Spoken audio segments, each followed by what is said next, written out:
Take me on.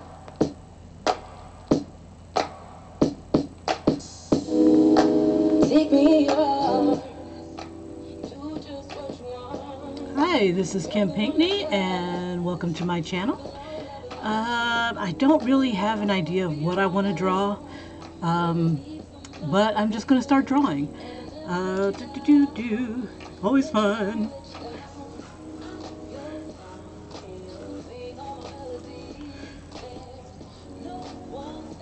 Let's see, I think I'll explain how I'm doing this.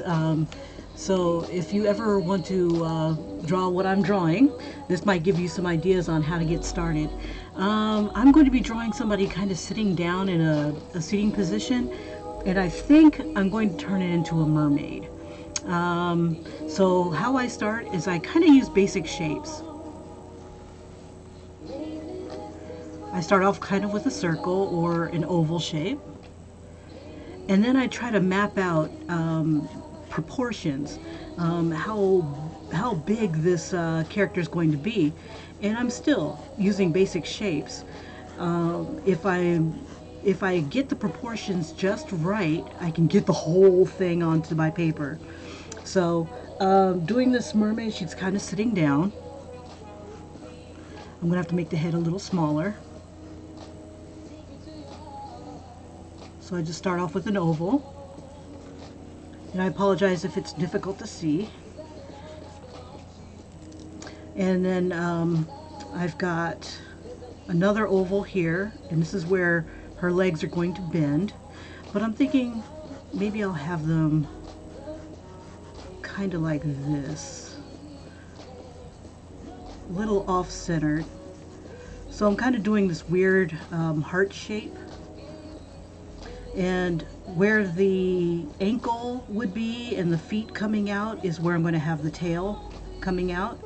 And you got to kind of think, the tail has got to be able to support this whole body, making it move. So I'm doing another oval shape here and another oval shape here. And some of it is going to pop off the page. So I've got it kind of going like this, and I kind of make from that oval shape, I just kind of put a point on it. Again, with the oval shape, I'm going to put like a little point on it. There's the oval shape right here.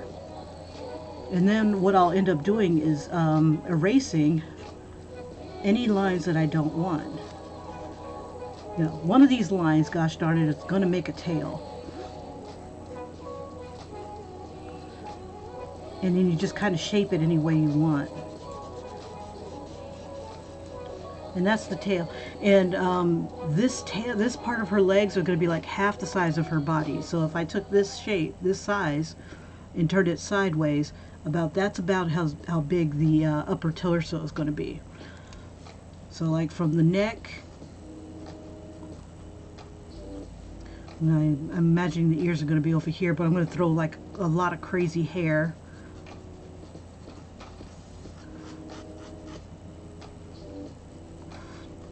And if I do it like this, it's kind of stiff. So I'm going to kind of give her a little bit of shape. Maybe move her shoulders in a bit. And the shoulders would come out about a head size. Maybe half a head size, depending on if you're doing like a little girl or a muscle guy.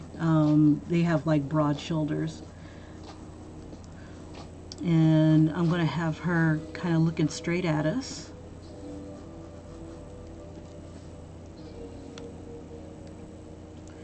And I'm going to have her like wrap her arms around her legs here. And what I'm doing is, it's kind of like a square shape. And then I just kind of round it out. Bring it down a little bit further. The arms come down about halfway. So you got that shape. It's about this size. It's about right here. And then this comes out a little bit more than halfway, just a little bit, and wraps around. And then her hands will wrap around like this. So I kind of use another oval shape here, and another oval shape that'll be like underneath the other arm.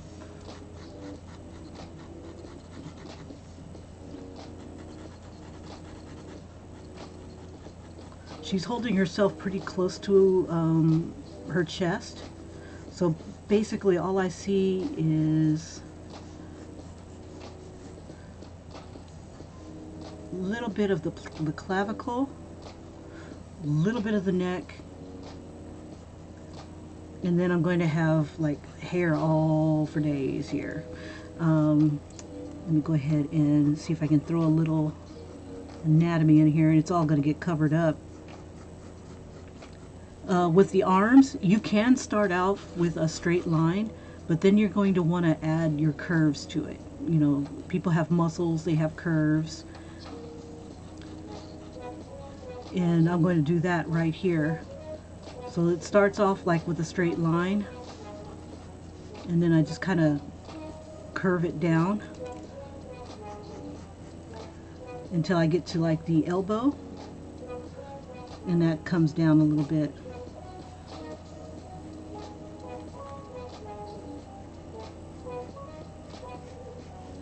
The bend of her leg is like right here. So like her knee, if she had knees, would be about right here. And for interest's sake, I could probably make the tail go out this way. That way, I have the whole thing in a picture. So I'm going to just kind of swing it around a bit.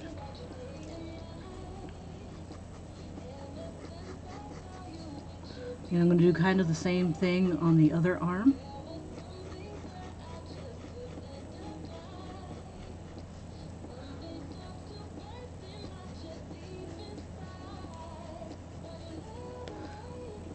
And it's going to bend about right here.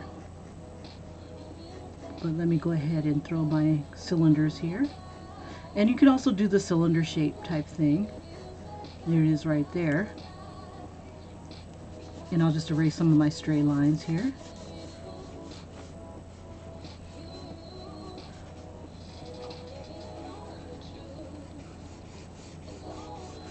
And it's really helpful if you draw really lightly at first until you're confident on where your lines are actually going to go. Because you can draw like straight on out and then everything will be out of proportion. And it gets kind of frustrating. Alright, so I'm going to go ahead and bring this more curved this way.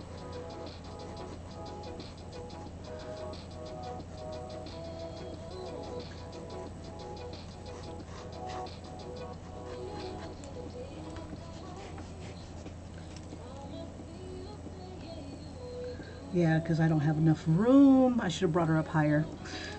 Yep. So my choices are either draw it over again or improvise. So we'll improvise here. The tail is kind of flexible depending on what kind of tail you're throwing on her.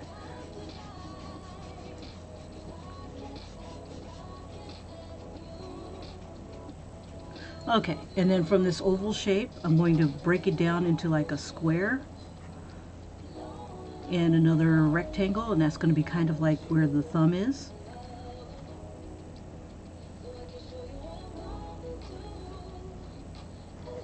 And I'll just have the fingers come around the arm.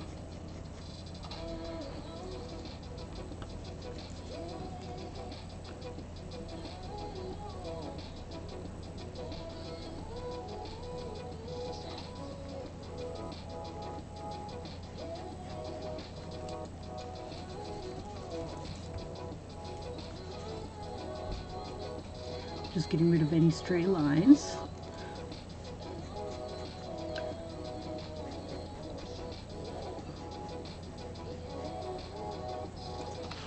Alrighty.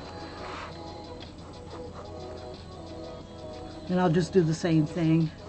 I know it's going to be an oval, but it could also turn or bend. Let's see. So if I was doing it. It's kind of laying flat, and maybe she should be sitting on something.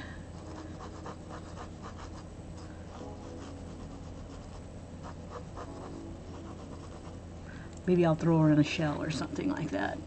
Have to think about it. Okay. Now I did this little cross thing here just to show me which direction she's pointing in. So like this is the center of her face. If she had her head tilted, her eyes would have to tilt as well. So it's kind of like turning sideways like that. Of course the jaw would stick out a little bit.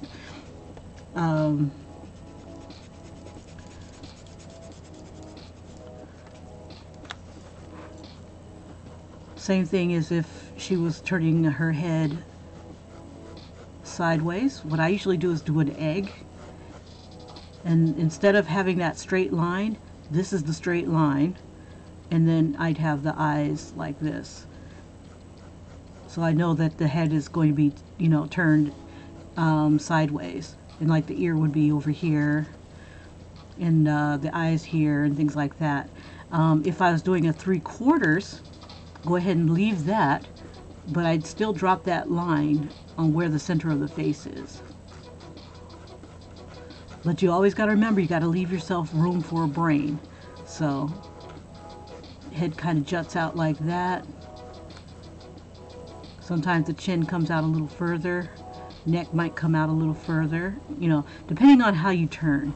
You've got neck muscles and stuff that you also have to deal with as well. But those aren't the positions. It's going to be a pretty much straight on, even though that is kind of cute.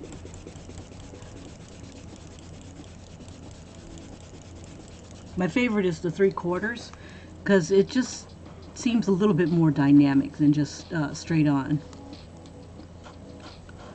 Okay, so I'm going to do my head.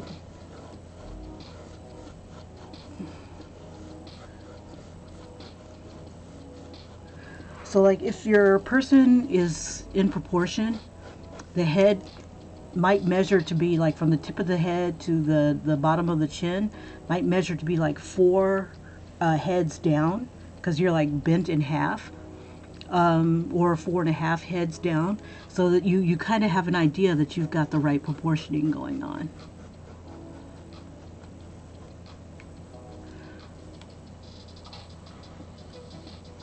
Okay.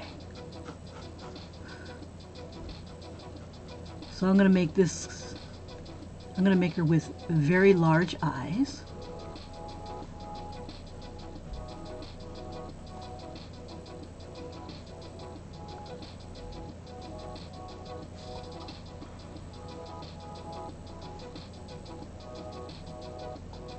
And what I usually do to do my eyes are usually one eye apart. Sometimes I have them be slightly, if I'm doing a cartoon, they're slightly closer, so that I can measure it. Like I would make one line, and then from one end to the other, I would measure it to see if it's exactly an eye apart. And from corner to corner, this is a little closer. If I was making her eyes that big, so I'll just make them a little bit smaller, and then the proportion is a little bit better.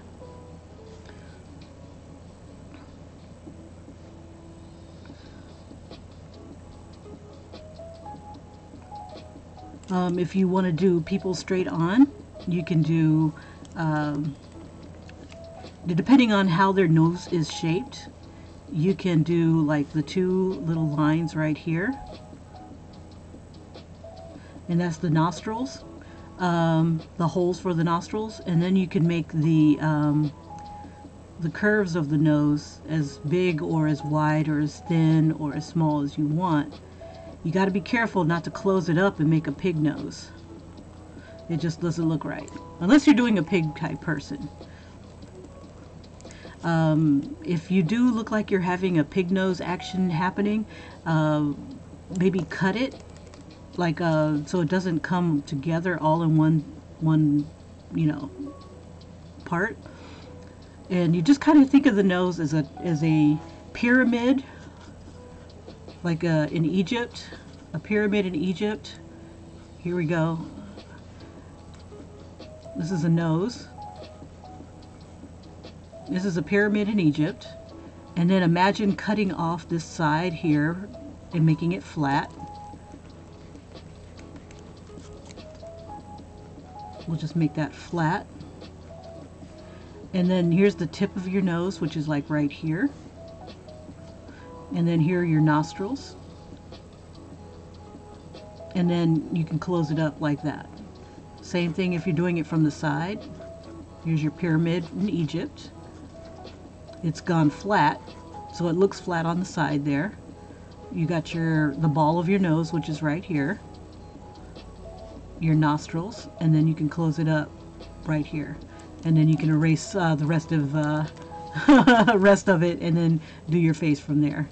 Okay, so that's that kind of helps to kind of visualize it. So like if you have to draw from your mind, which I don't recommend. I recommend even if you're doing a cartoon to draw from a source image, because it'll help you with your proportions. You don't have to do it exact, but it also helps. I think it helps.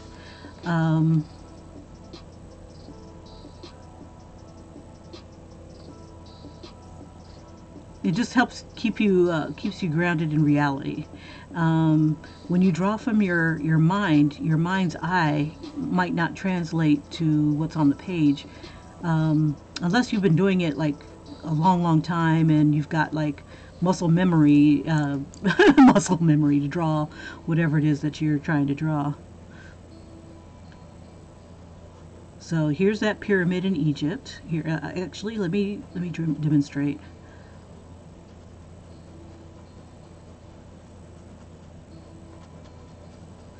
Just to give me a guide. Usually the nose falls in between the eyes.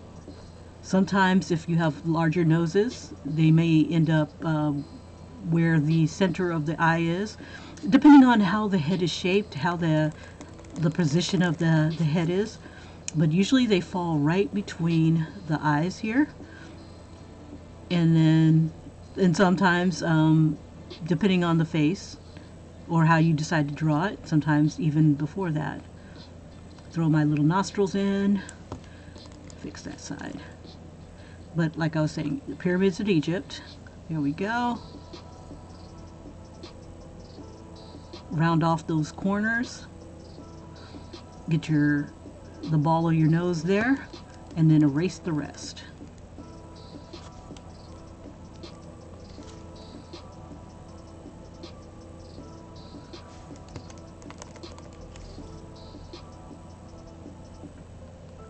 Now your source image might look a little different, but if you're drawing from your head, it's not a bad practice to do that. But if you are drawing from your head, try starting with source images first. Pictures in magazines that aren't too small. And make sure it's something that you want to draw, people that you like, because sometimes you can be drawing people for like an hour or two. You never know where your art journey will take you. Okay. Lower the eyebrows, the more serious the image. So I'm going to bring it up a little bit higher because it's not that serious. And sometimes I just do eyebrows, just like little lines going across, just to give it just some shape. Eventually I'll come back and define them.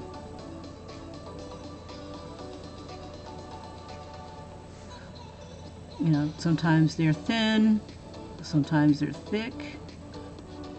I think we'll be in between here. Well, her eyes are wicked big too. So this is more cartoony than anything. And then I want to draw her mouth. Now, one of the ways to draw a mouth, you can do a line. And usually the corners of the mouth fall about right here in between, like where the iris is, straight on down. And it usually falls like from corner to corner. Sometimes it may fall like right here. and just it just depends on your source image.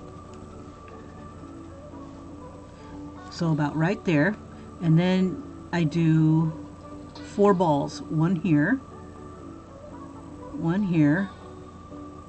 You can do a bigger one here and a bigger one here,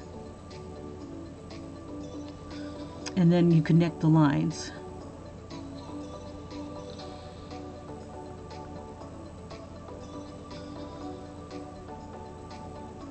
And then lips, they vary, so they're not perfect. You can always change it if they're looking a little bit more vulnerable.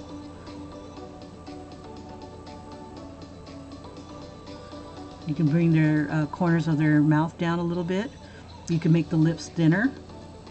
I'm not sure what this is called right here beneath the nose. One day I'll remember.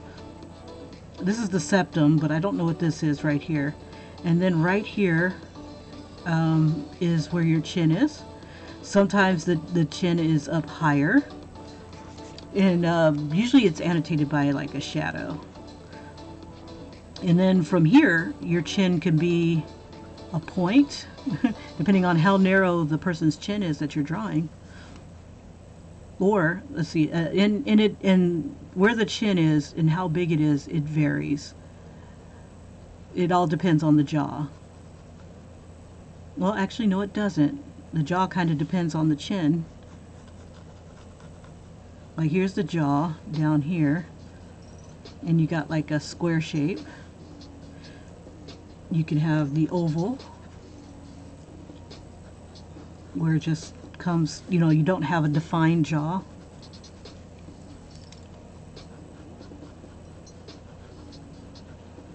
Or you can have like a really squared off jaw. And that's kind of what my little source image here looks like.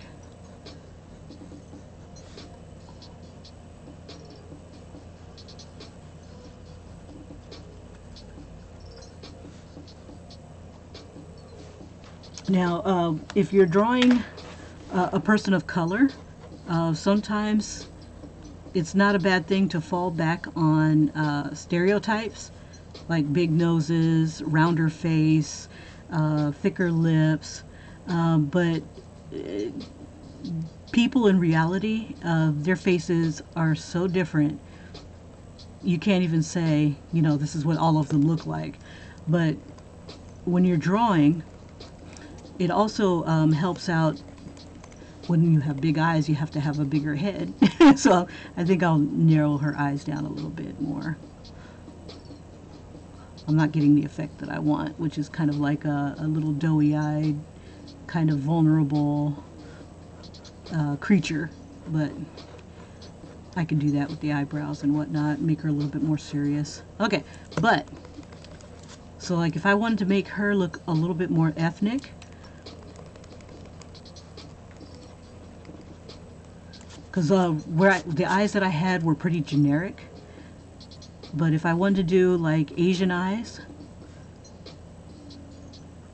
or Asian-esque eyes, where it's like the single eyelid, what I usually do is I start off, I like having a source image of a person with this kind of eyelids. I start off with a line like this, and then I have a line that comes inside here, and then I draw it really tight right here.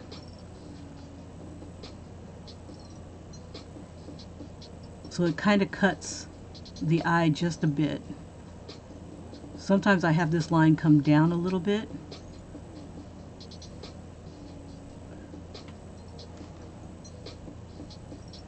And eyelashes will be aiming downwards.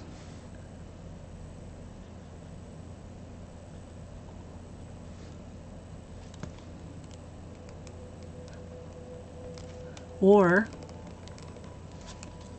I would do, and not all eyes are symmetrical, so you can get away with one eye looking one way and an eye not looking one way, like but you know, they wouldn't look exactly the same. So like here's one, and you'll see that happen all the time in faces.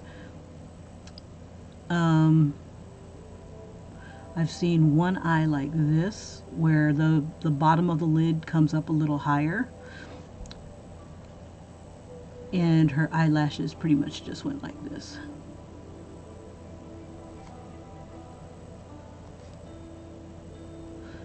There was no tear duct. You couldn't see the tear duct because the skin, the fold of the skin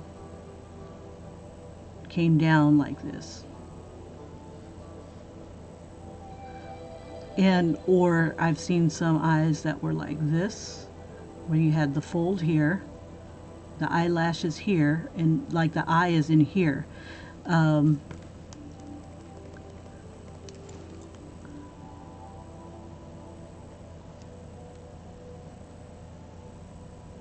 I think they're beautiful. It's different. So there's one person I saw that had this kind of eyelid, like that. And then I had another one that just had like a little crease. It didn't connect to anything. It's just kind of like the eye bulging out, or the lid. And then the eye was like that, and their eyelashes were like this.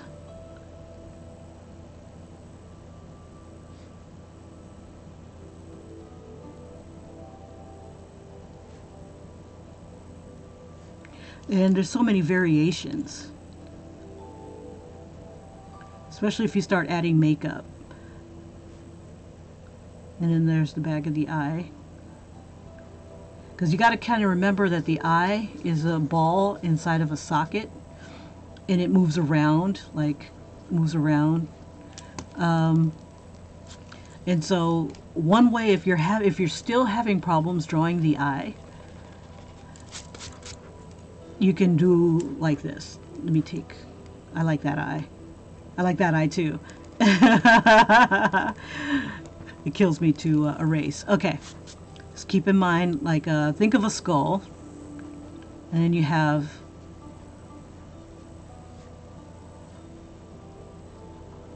the eye socket. This is all black.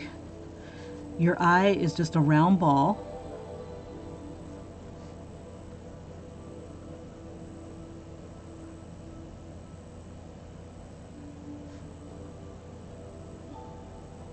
And no eyelashes, no eyelids. Now imagine putting an eyelid in. It's skin going over a ball. When skin goes over a ball, or when something covers a ball, let me see, I have no balls here. Okay, need a piece of paper. And I think I've demonstrated this in one of my other videos, but imagine this being a ball, and then something going over it. It has to curve. And that's kind of what your eyelid does. It curves downwards. It's got this curve to it, like a curve. So, you take, instead of doing a straight line going across, you do a curve. And most of the time, the curve cuts the top of the eyeball, or iris, or I forget what they're called. Your eye parts. Okay. So here's your upper eyelid. If you want to appear like you're sleepy, it would cut the eye in half, and that looks sleepy. If you wanted to look like you were shocked, you do it right over the ball, and it gives you a more of awake, shocked look. And the lower lid, keep in mind that you got a tear duct here. The lower lid usually hits the bottom here of the eye, but if you are wide awake or terrified, that eyelid could be above all of it, and so you'd get this kind of look. Just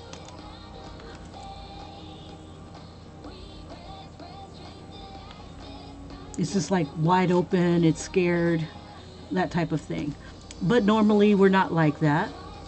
So the eyelid usually goes over the top of it here and touches the bottom here.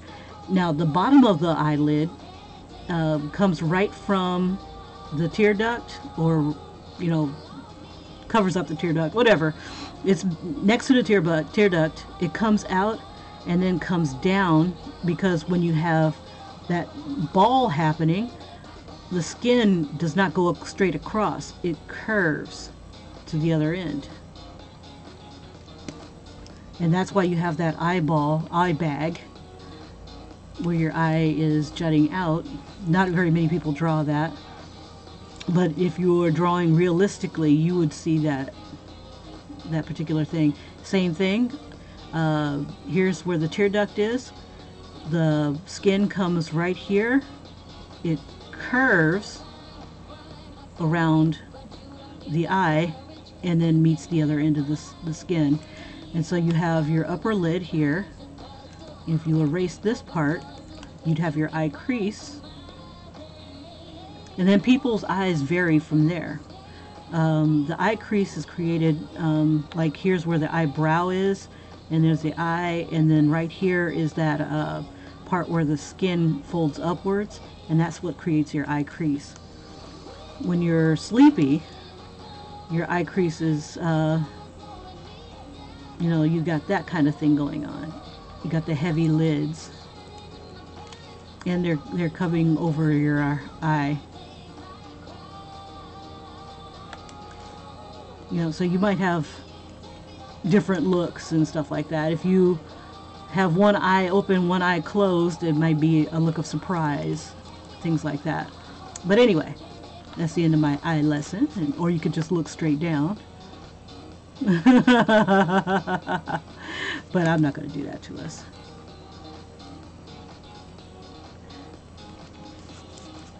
Okay, so using that, like I do this sometimes when I just can't freaking get the eye right. I make the ball. I make the eyeball, iris stuff right here. And these two are definitely symmetrical. But how the skin goes over it doesn't have to be. I'm going to think that the tear duct is about right here. And I have her kind of looking at us. So it's going to be like touching the top of the eyeball, iris. This is the eyeball top. And this is kind of where the crease is going to be. And then in the center here, just like this one, just going to have like a little eye shine. And then I'll just do the same thing. Now hers doesn't come all the way down, the one that I'm looking at, the person I'm looking at. It kind of is like that. So she has a little bit of the ball showing, like you can see the white of her ball right there. And then her skin is like that. She's got big eyes, big expressive eyes. And then her eyelashes come upwards like that.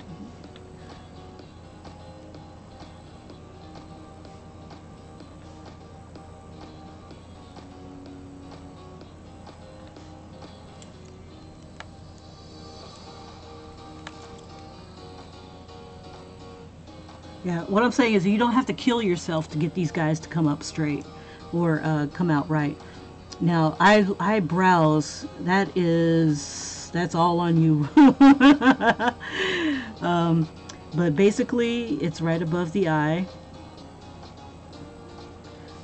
People shave their eyebrows, put them back on, depending on if you want her to be mad.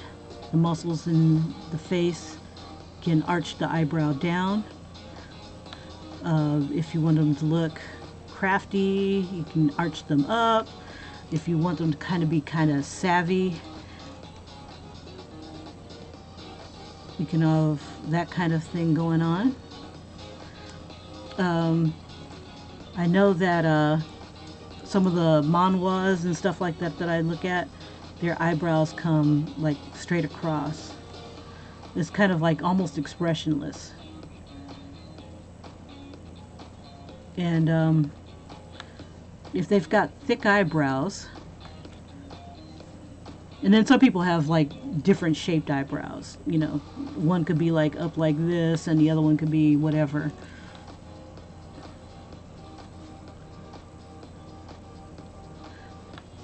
When I do guys, I like doing like crazy thick eyebrows. It just looks masculine.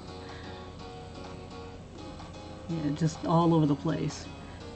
And it masculinizes her as well if you do it that way. But it also gives character. So this could be a character with thick eyebrows, if that's one of the things that you want to be distinguished in her face.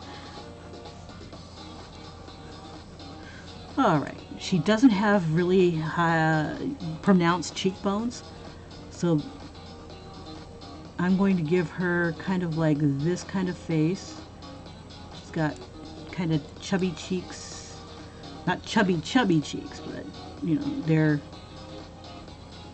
she's got like a rounded face, squared face.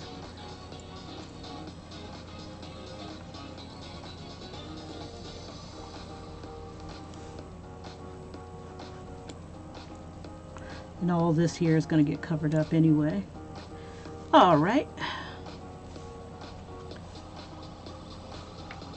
And then all this is going to be like wild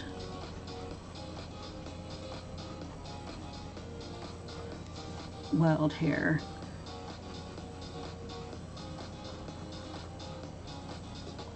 Whoops.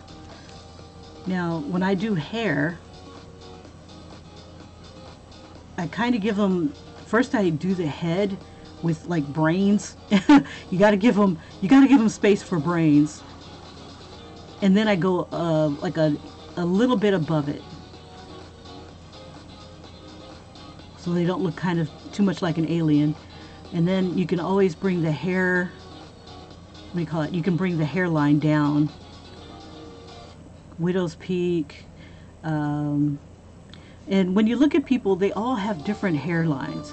So if you're doing different characters, you can always do a different character in, you know, different aspects. You know, thick eyebrows, puffy cheeks, thin lips, thick lips, you know, things like that.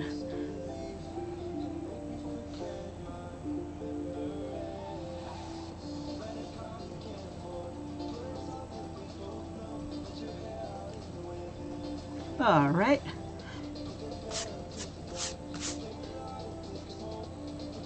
So I'm debating on, I'll do some dreadlocks. Just to give it some shape.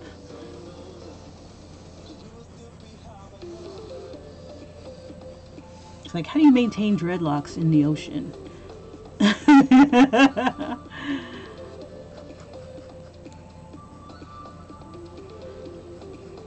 I was even thinking of braids. Maybe all these could be braids. I'll just do like a bunch of braids just in different shapes and stuff like that. Or I could just, you could do anything with the hair, which is really cool.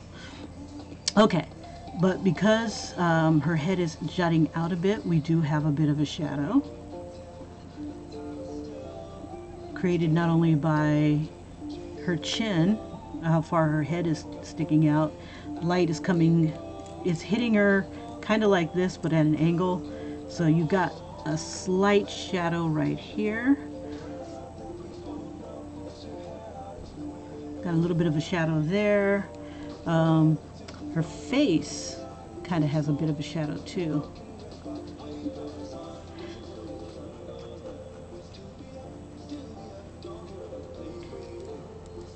Okay. And then her hair is just like all over the place. And you can give it more personality by tilting the head, looking in a different direction, giving it expressions. So like if I really want to try to tell a story, I can always do this sort of thing. Raise her eyebrows up a bit and just make her look kind of worried. I could have her bite her lip a little bit.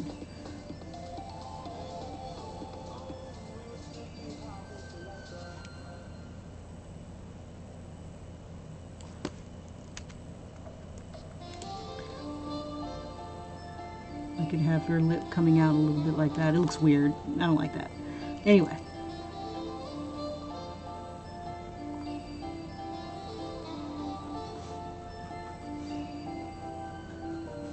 So you got a fish out of water. Let's see.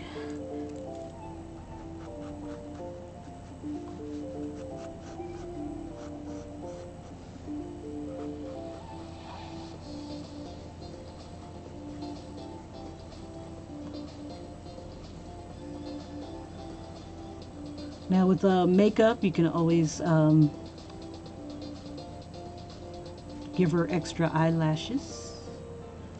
Make some eyelashes more pronounced. And when I do eyelashes, I kind of do it like little shapes like this.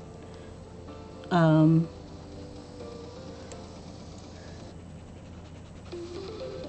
on the top, and then on the bottom, I just do like little random shapes like that on the bottom. And then I vary their thickness. Sometimes I vary their thickness like this. So I'll have like some that have that kind of shape to it. And it just gives it a little bit more thickness.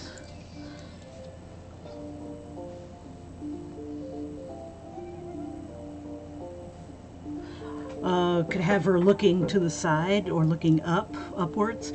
But whenever you change the direction of the eye, different things change as well. Like maybe the bottom here will change. But look at your source image. Look at a person looking upwards, or look. It's kind of hard to look at yourself looking upwards. Like if a lot of advice is to look in a mirror.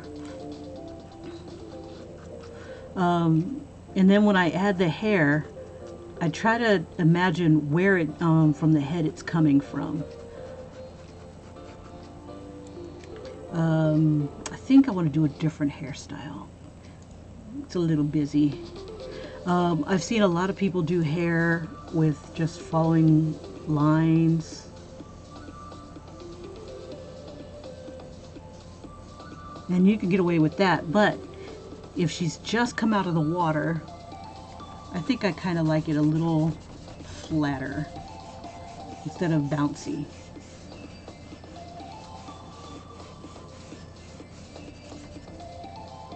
And I like looking at hair magazines because I get some ideas on different hairstyles. So I'm not like using the same style over and over and over again. Even though it does seem that way when I do like the puff balls and curly puffs and things like that. But I like seeing a variation on that. You know what? Let me look for an interesting hairstyle.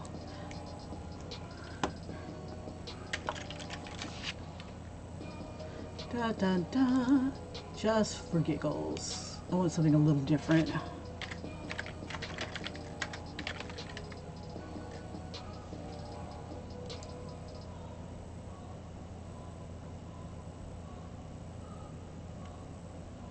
Something I haven't drawn before. I see a lot of familiar pictures.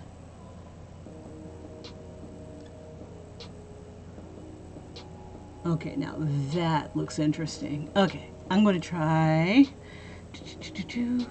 Okay.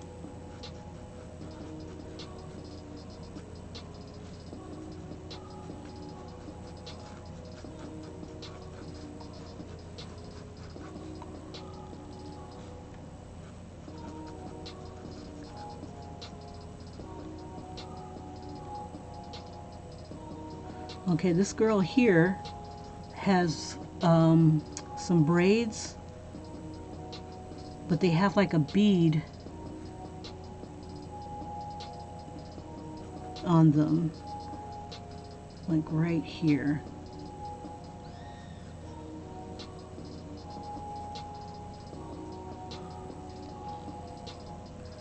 Her ear comes out.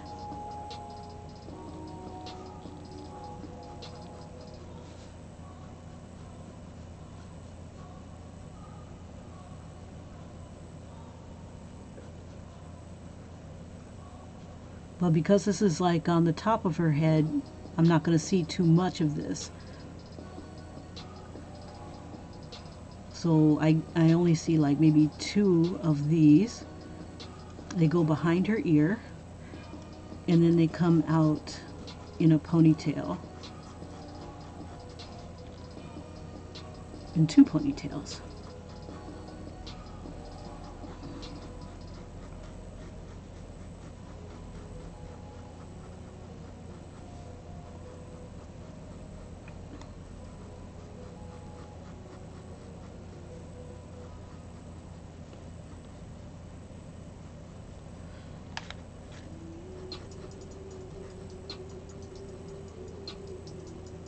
And I'm just doing a little bit of, instead of it coming down to a point, I'm just doing like little puff balls here at the very end. And then I learned how to do a braid from watching a YouTube video. They did like an X, and in the middle of that X they'd come down. And I want to find other braid styles that have something similar to this.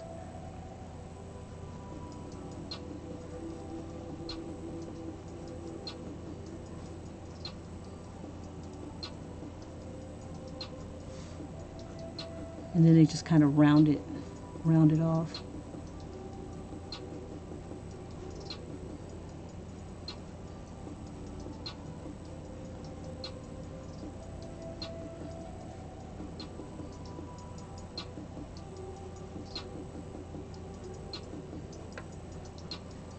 And I could put like little beads on here.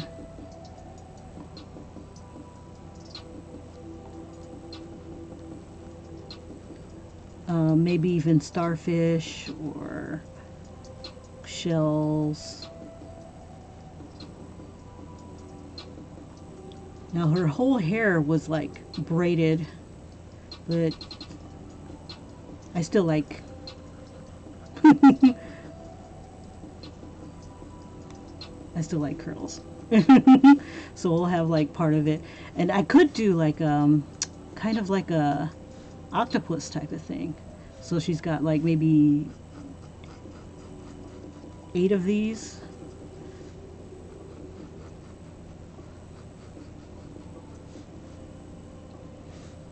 Maybe a couple coming down in the front.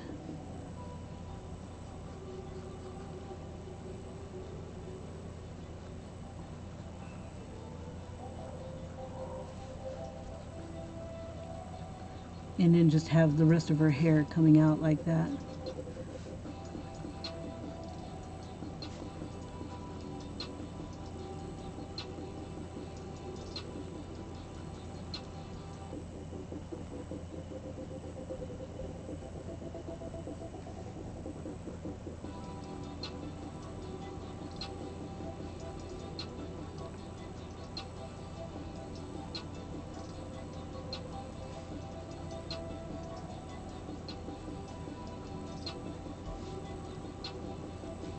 Just something very strange and odd.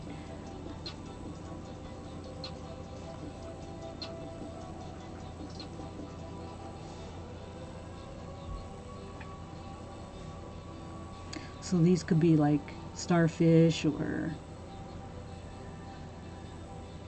whatever. Let's see. Or I could even turn them into tentacles. So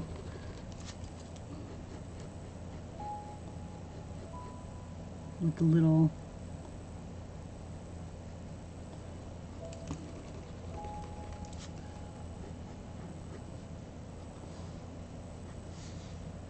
Or like how jellyfish have the tendrils.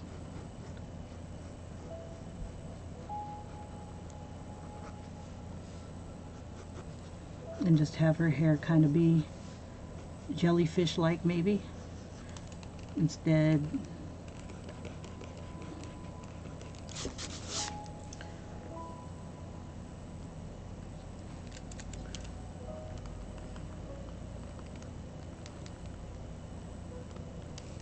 and just maybe a little bit in the front, like little bangs in the front. Yeah, this is why she looks worried, is because I'm doing her hair. Okay.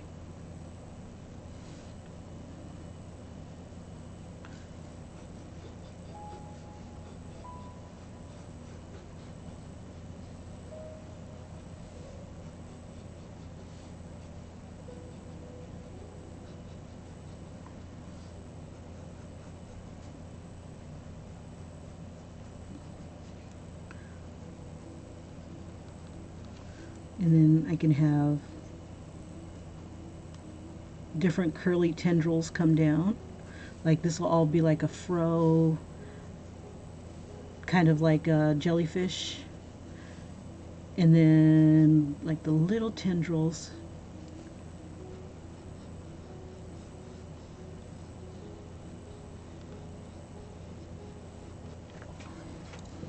Yeah, I don't think anybody's going to want to color in my coloring book because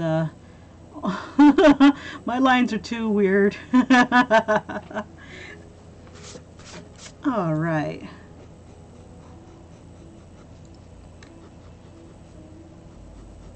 And just kind of maybe give her a tribal look too. Let's see. Whoops, this is a little high.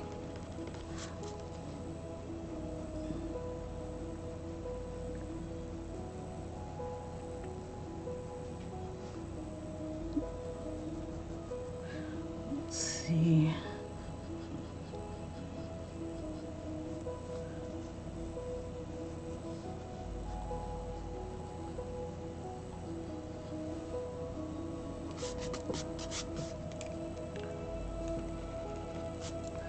Okay, and I think I'm going to make her tail just a little wider.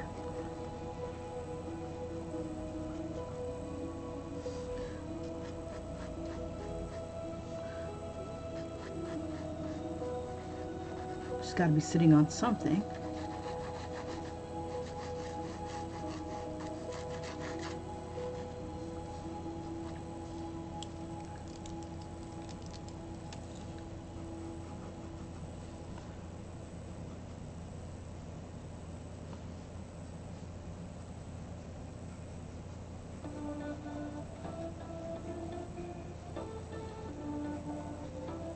Okay, so let's see if we can make her a little bit more defined, or me ruin this.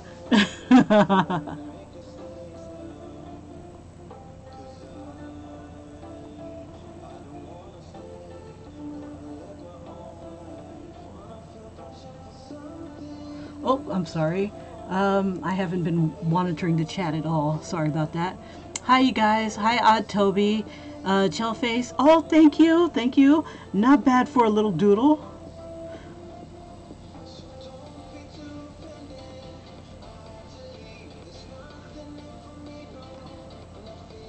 Oh, shucky ducky. Is this thing like, have you guys just been looking at the tail all this time? I'm so sorry. Oh my gosh. See, this is why I can't get anybody to watch my junk. Yeah, what's sad is if I'm looking at something other than the chat, I can't see what's going on. I'm like, oh crap, I'm so sorry.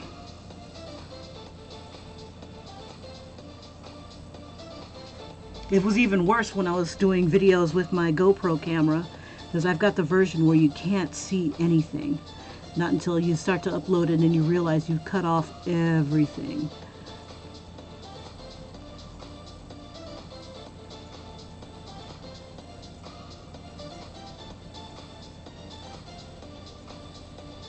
I'm trying to get better with this paint this pocket brush pen. Let's see.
And I imagine this being like shades of purple and blue and pastel pink, and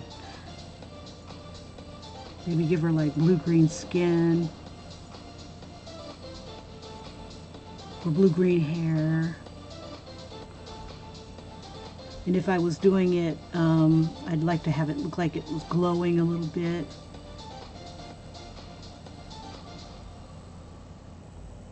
Okay, Kim, follow your lines, follow your lines. Got this bad habit of not following my lines. Oh, oh, a little too thick.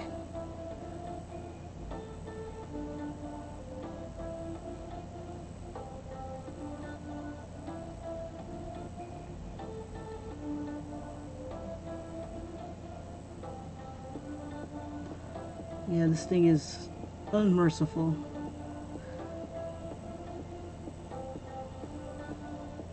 Okay.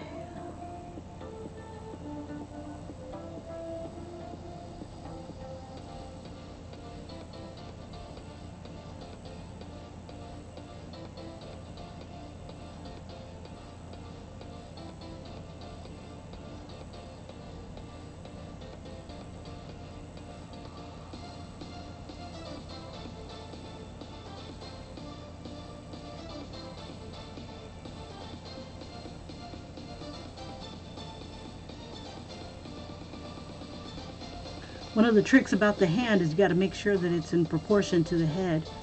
Like when you're looking at this hand, would it be able to cover the head, at least part of the face? I mean, granted, there are people with like tiny hands, like our president and stuff, but on the whole, not so much, not so many. Let me stop being insulting, sorry.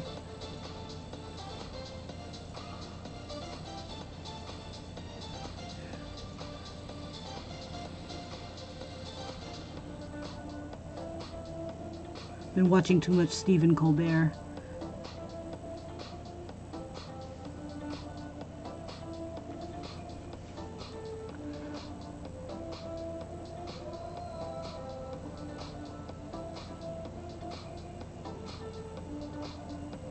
What's cool is that you can take this anywhere you want. You know, like as far as, you know, how otherworldly you want her to be. Throw some seaweed on her, shells galore, you know, even maybe tribal shapes on her skin.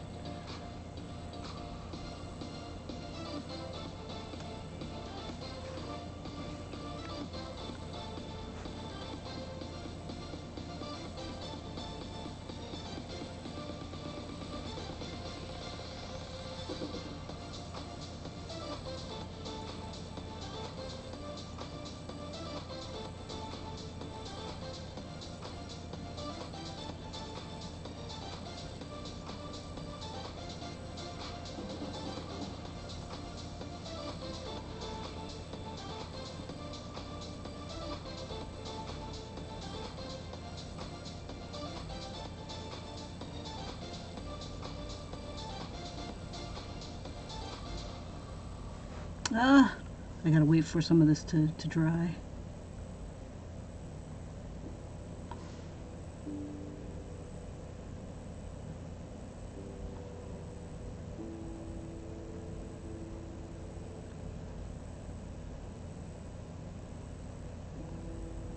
It's funny, this looks absolutely nothing like the picture I started out with.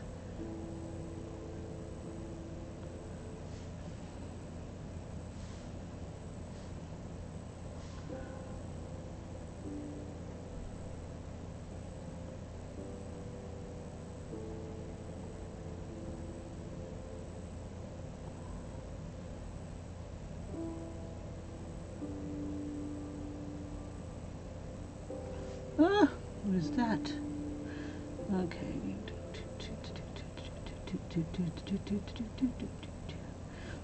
Let's see, we'll throw some more squigglies.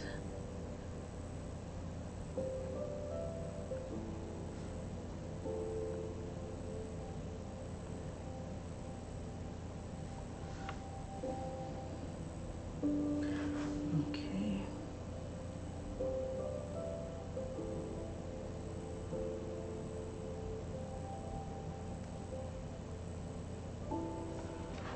All right. Sorry about that. I had to aim it towards me because I'm blind.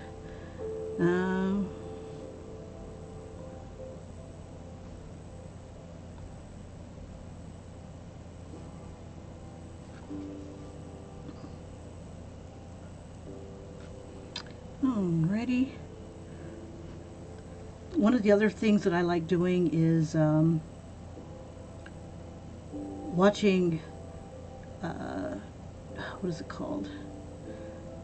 Zentangle videos. Um, and I like adding them into my pictures.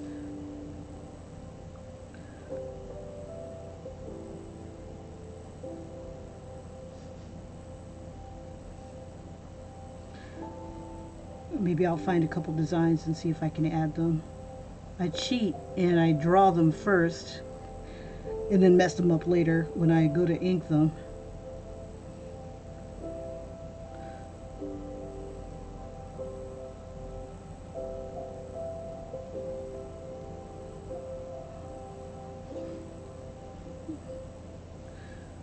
All right.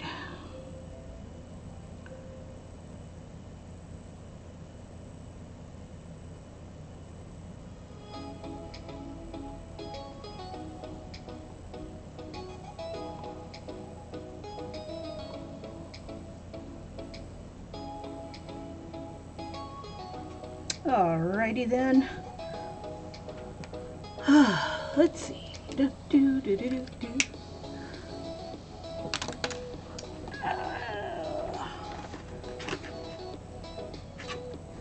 I'm trying to decide, do I want to do colored pencil or if I want to do, let's see, depends on what I have. Let's see. I got my crayons right here. Let's see, where did I put my colored pencils? Now I kind of miss drawing with my, drawing on t-shirts. Just using straight up markers and drawing on t-shirts. I kind of miss that. Let's see.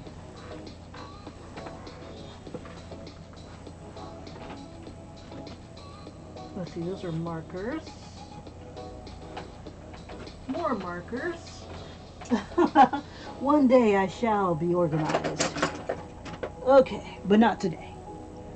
Okay, so I'm going to use whatever colors I can find. I don't have a pencil sharpener. Well, that just made that decision for me. Okay, so much for that idea. Shucky ducky. Alrighty.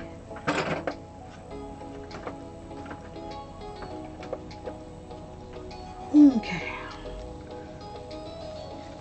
So I kind of imagined blue-green, some pink, maybe shades of green or blue-green for her skin, maybe a little bit of brown. What color is this? This is burnt sienna. Okay. So I'm going to try to use these 4 crayons.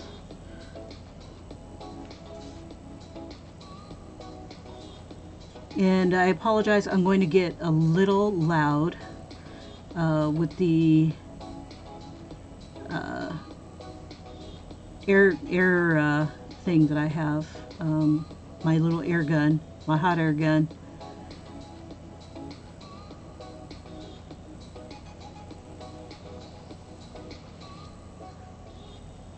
Okay, now this green is forest green.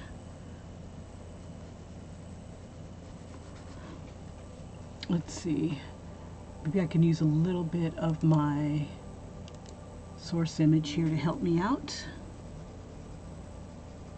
So this will be like the darker tone, my shadow.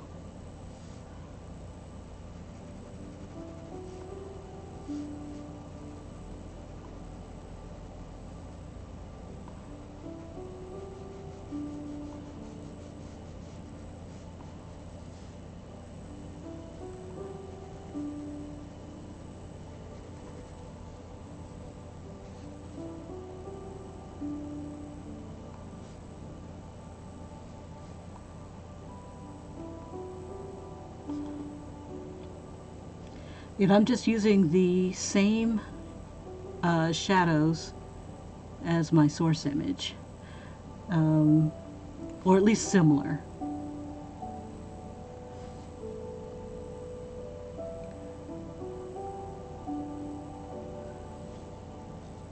Okay, I'm going to sharpen this. Oh, it'll fall apart.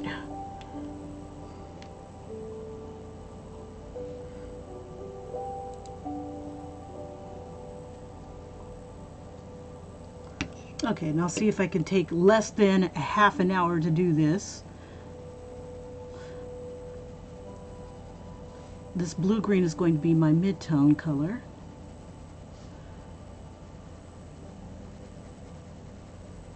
I have no idea what I'm going to do to this tail.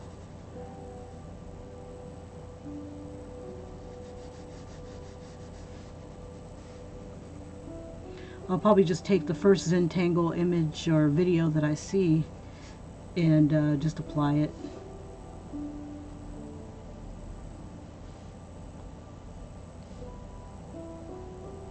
Okay, and then for my highlight, I'm thinking I want to use kind of either a light blue-green or another, oh, maybe a yellow. Maybe a yellow-green. Let's see, what do we have? Reach into the bag of tricks. Okay, I have green yellow.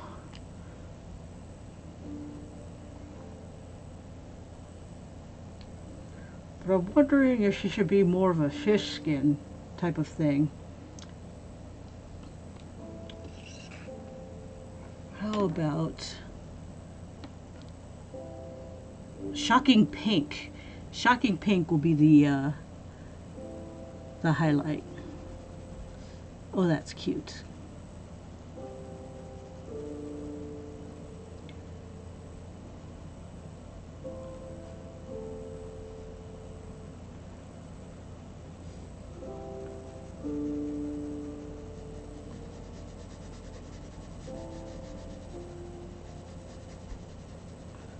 Or rather, I'll make this the mid-tone, and then I'll make white, or maybe white will be the highlight.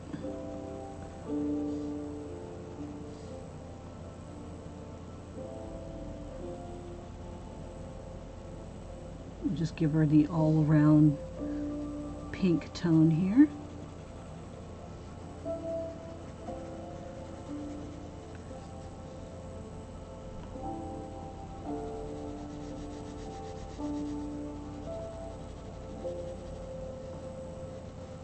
And I'm leaving my my pencil in. Mostly it'll be covered up anyway, but I don't know. It'll dull up the crayon a bit. It won't hurt anything.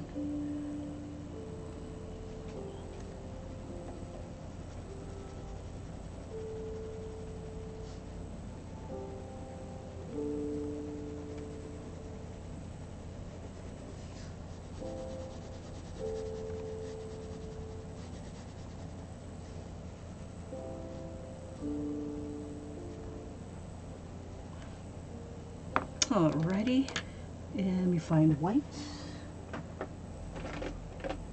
Aha! And I'll sharpen this.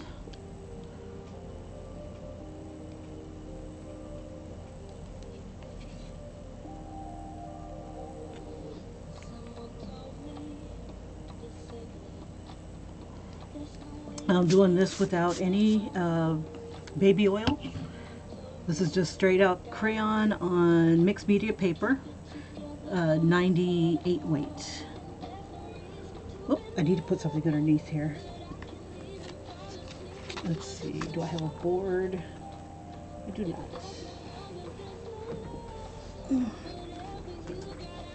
Oh, I can use this one.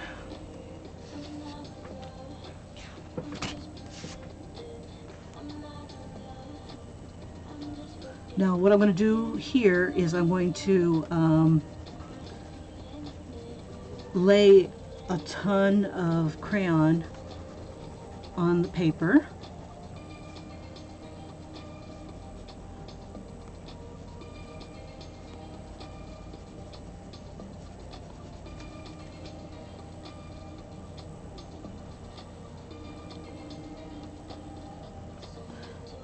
Okay.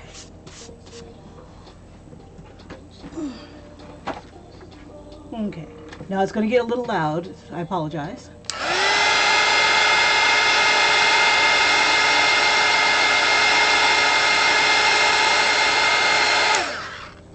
Okay, so what I'm doing is I'm warming up the crayon, warming up the paper so I can add more crayon to it.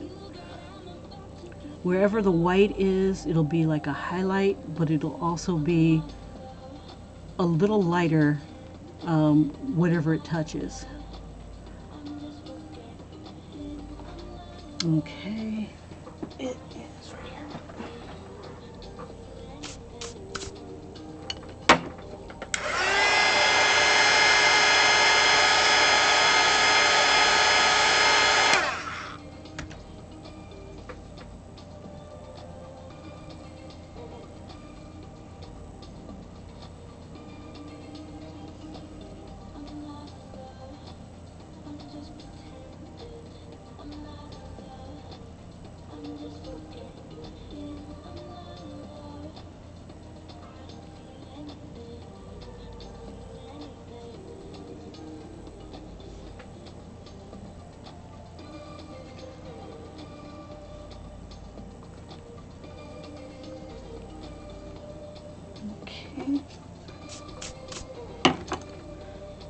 I'm going to have to wipe this off.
Okie dokie.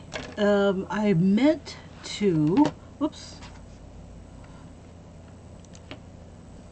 place white right here. Oh! I hate when that happens. When another color is on my crayon and then it goes into the area where I didn't want it to go. Oy, oy, oy. Okay. It is what it is. I wanted this to be white here, not pink. This is where a highlight is supposed to be. So what I have to do is melt the white crayon onto it.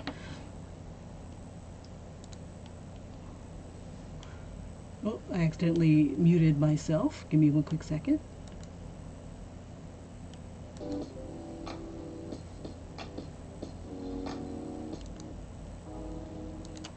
All right. Because I like it right here, this effect here, and it's not doing it right here. So when that happens, I just overwhelm it with this crayon here.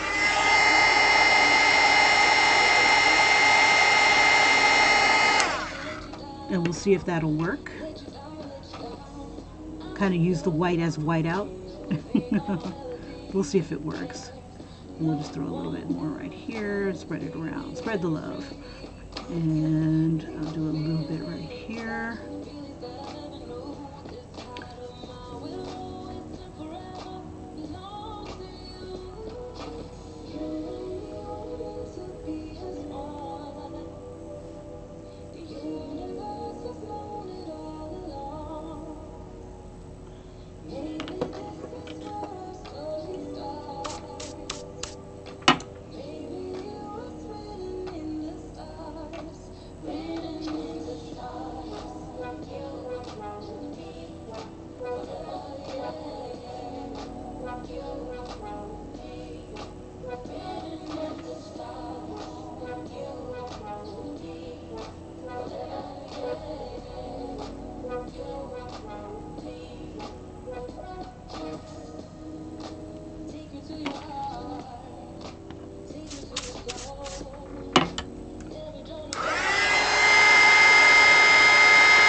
You only need a few seconds to warm up the paper.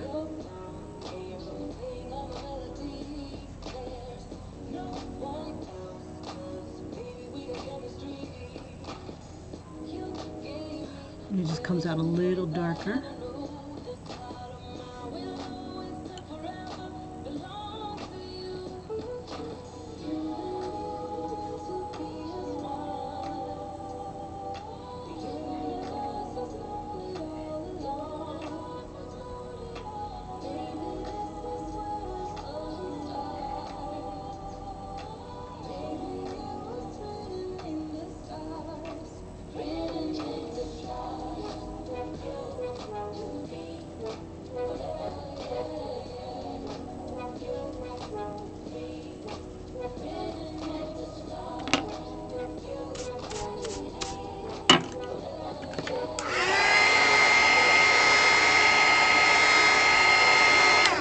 When you get a lot of crayon on here, it gets to the point where you're able to blend and manipulate a lot.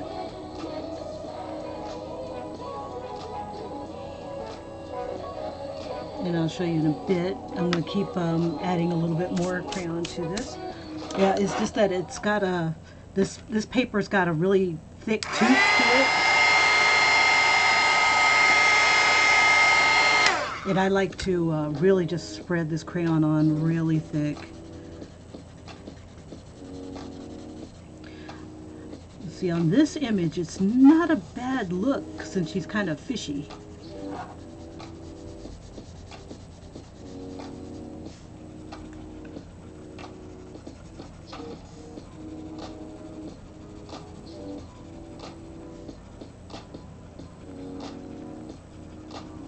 Let me go ahead and warm it up a bit.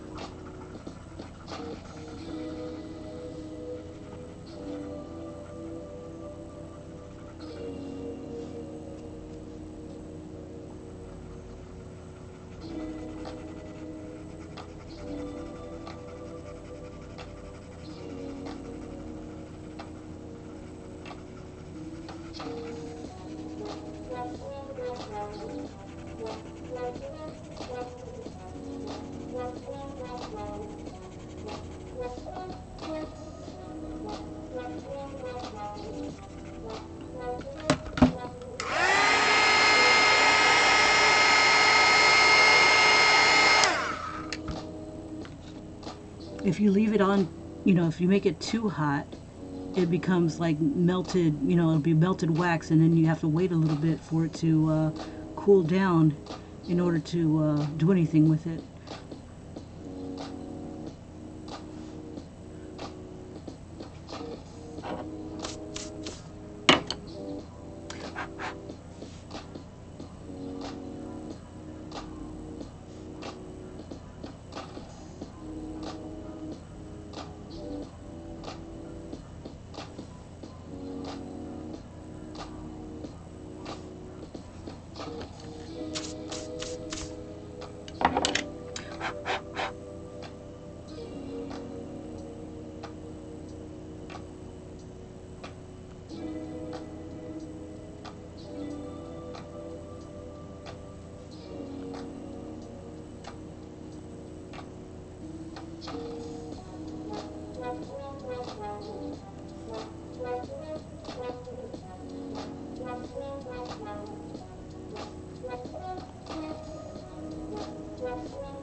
And I kind of want to get like a little transition action going on between the white and this pink, just to kind of soften up the line.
Alright.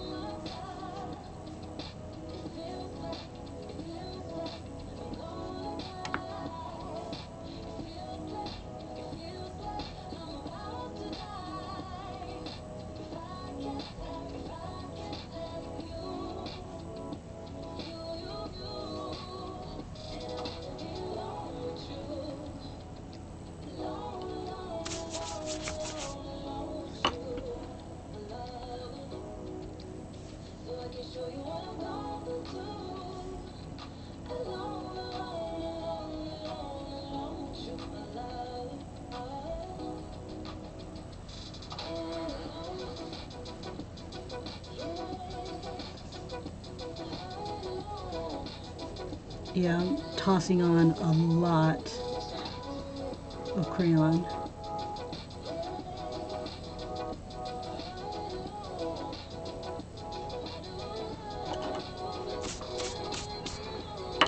Okay.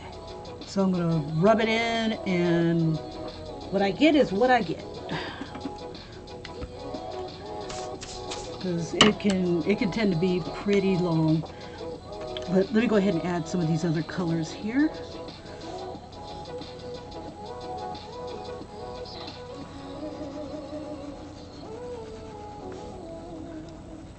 And maybe some purples.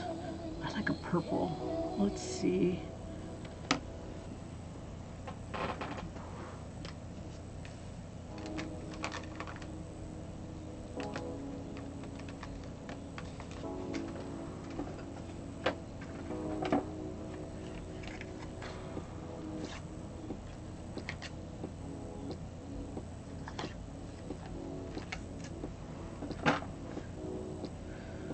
Okay, I'm going to use a couple of the colors from my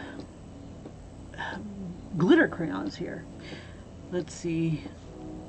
And we'll see if they come up here.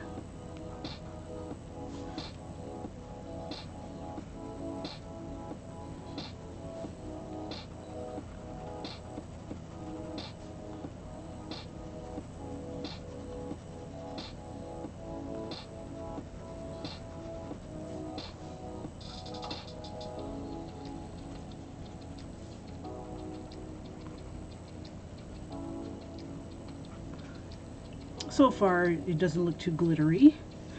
Let's see.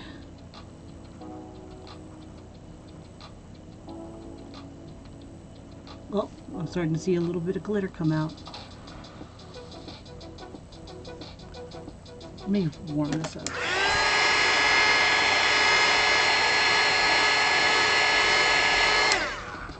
Maybe I might get lucky.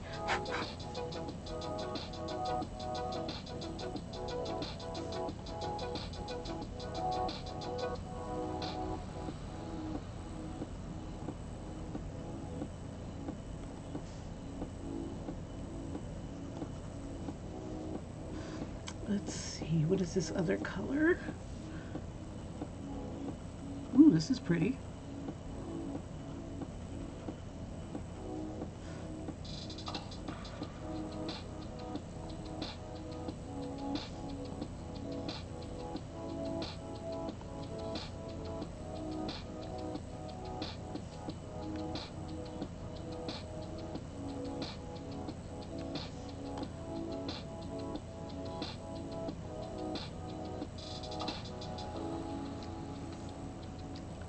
Just using it in a couple different places.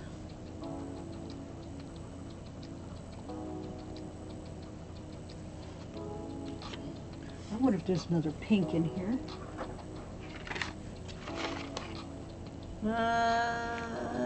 Maybe. Let's see. Yes, yes there is. And a green. And I used the crap out of the blue. Why not? Let's have some fun with this stuff. Worst case scenario is that it doesn't show up on the camera.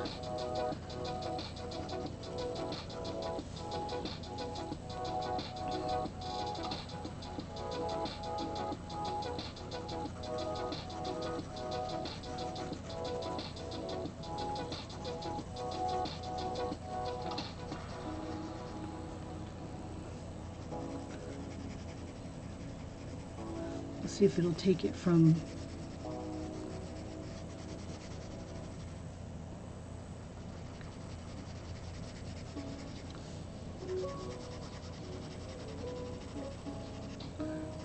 I was hoping that in a bigger area maybe it might show up, the crayon, the glitter from the crayon.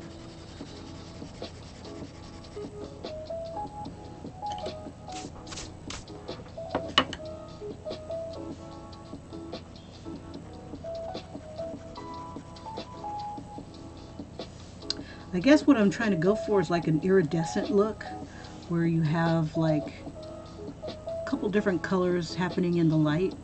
How some fish reflect the light in different colors, and I'm wondering if I can accomplish that.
color like the pink salmon.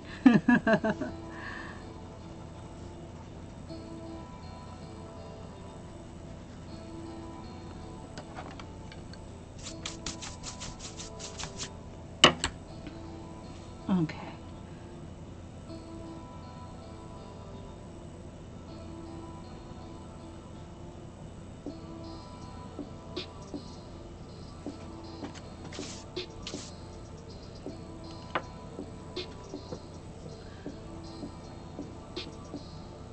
Let's see, what would a good scale color? Let's try.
Okay, the more I'm using these crayons, these glitter crayons, the more I really like them.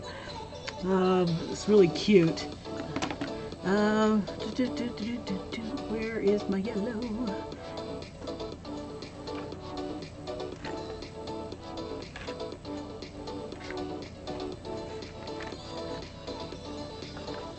Okay, let's see if we can smooth some of this out.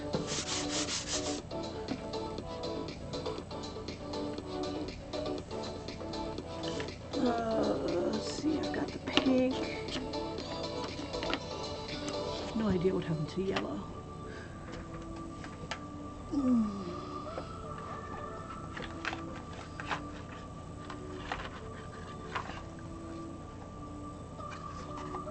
Let's see. Yeah, I have no idea what happened to my yellow. Well, shucky ducky. Okay. Oh, what do we have? We have purple. We have white. We have pink. And we have green.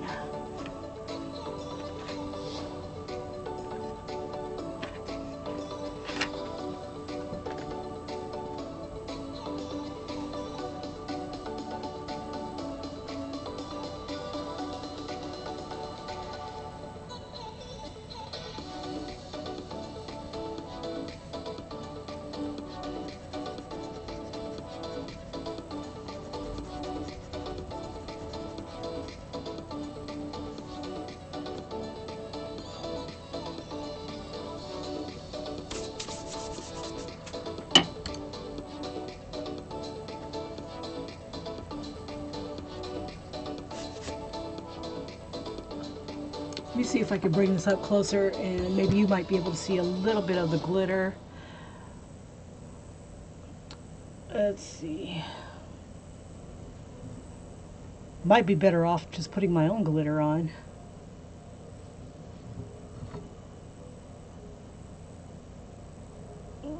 It's very subtle. Yeah, I'm probably better off putting my own glitter on. But from my perspective, right here, it's very pretty.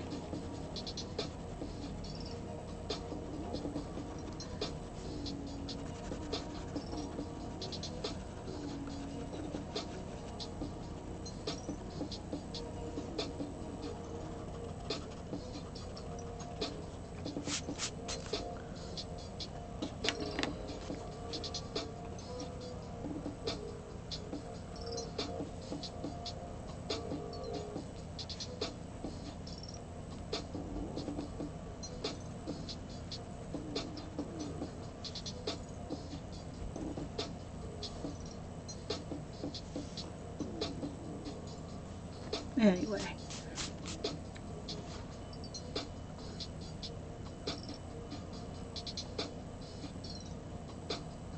this is one crazy doodle.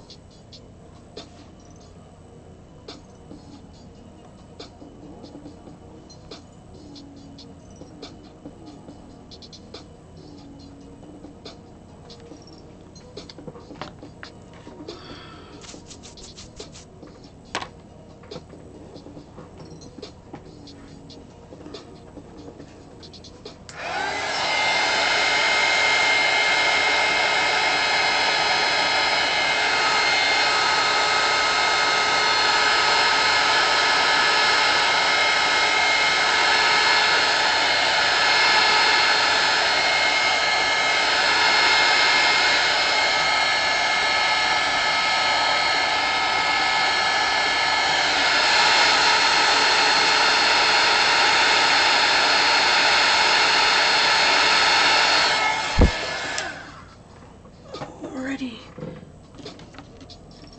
Let me try rubbing this in just a smidge. Oh yeah, very smooth.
Alrighty.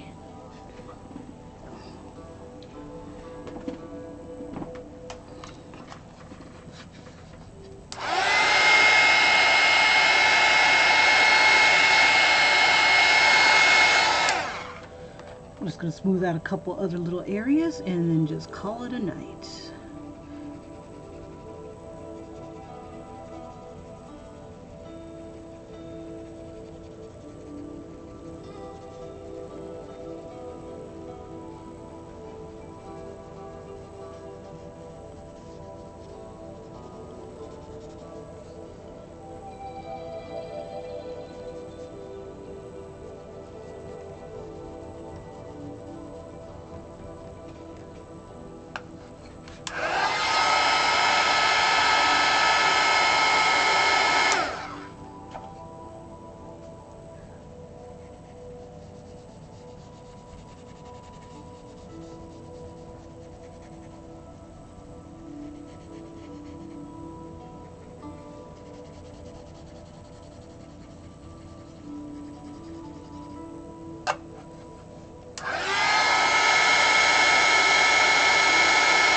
I'm just trying to blend a little bit of this green into the purple, so it kind of looks like they belong together.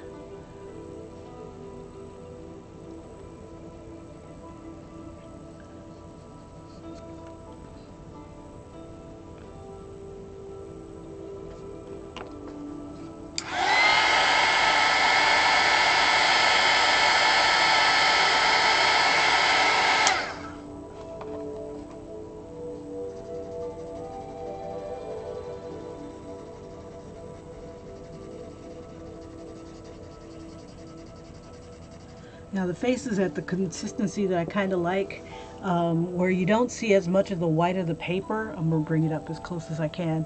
You don't see as much of the white of the paper, and it's a good point where I kind of like to blend things. It's dry, it's cooled off right now, but it's kind of at a point where it's nice and smooth, because there's a lot of crayon on it. So I'm going to it's almost there. It's almost to where I like it. It's really super close. But this takes a little bit of patience. You know, if you want to get this really smooth effect, and then when you get a lot on there, I mean, the way it blends into each other is just awesome. But it takes time to get to that sweet spot. A little bit more time than it takes on camera here. So anyway, thank you for tuning in and watching. I'm sorry that a good portion of the video was kind of cut off. You know, couldn't see the face and things like that, and I apologize for that. I'll try to be better next time, I really will. And I'll see you in the next video. Thanks for watching. Bye-bye.